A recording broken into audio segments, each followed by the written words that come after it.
Splashingtonians, how are we? Annabelle creation. Horrible. No, I'm kidding. It wasn't that bad. It wasn't that good.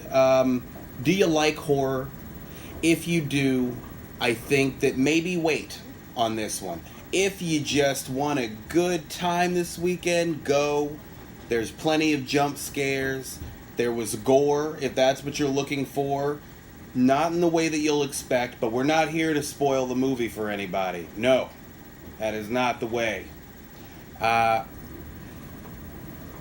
far as the writing goes, I found that this was a bit of a step back from the rest of the films in the Conjuring franchise. They did a pretty good job at establishing characters and history with the spin-offs. I mean, they've done spin-offs better than anyone in recent memory, and I am looking right at you, Paranormal Activity. I hated those movies.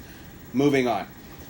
The little girls in this film, well acted, but I hated almost everything that came out of their mouths and every decision that they had to make.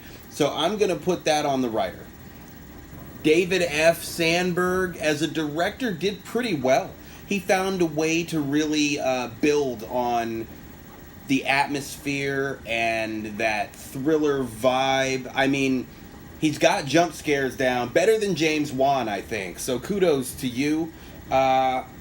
If we're going to talk about the actual fear that comes along with Annabelle, I think a mistake that was made was the little girls rarely felt like they were in real danger. I'm just going to leave that one there. For those of you who see it, you'll know what I'm talking about. If you're an adult, you need to be very scared of Annabelle. If you're a child, I don't know, it feels like you got some shots. Like she'll slap you before she's actually pointing a knife in your face. If you're an adult, run. And run fast.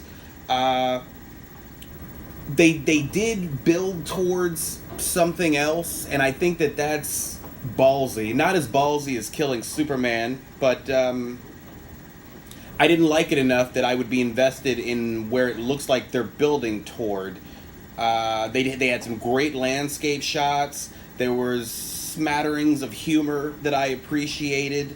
I liked seeing how the Mullers were happy in the beginning before they lost their daughter, and then just watch these broken people who tried to do something nice by taking children into their home, but for a good portion of the film, they're almost just as scary as whatever Annabelle is or is possessed by.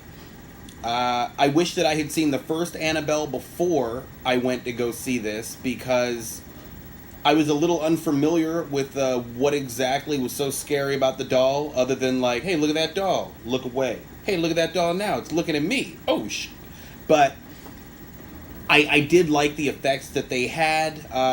In some ways, it started to feel like the new Evil Dead to me, and I was in love with that.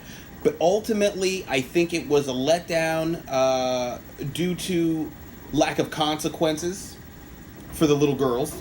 Not the greatest writing. It felt like it drug a lot to me.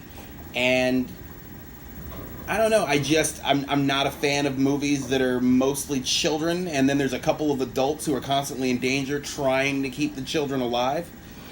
Not my favorite jam, but perhaps you all feel differently. Going forward, I'm going to have a comedian with me, and we'll have a lot of fun with this, breaking movies down. Like, subscribe, share, comment, and let me know what you'd like to see from me, us, and we'll improve this train as it keeps rolling. Have a good one.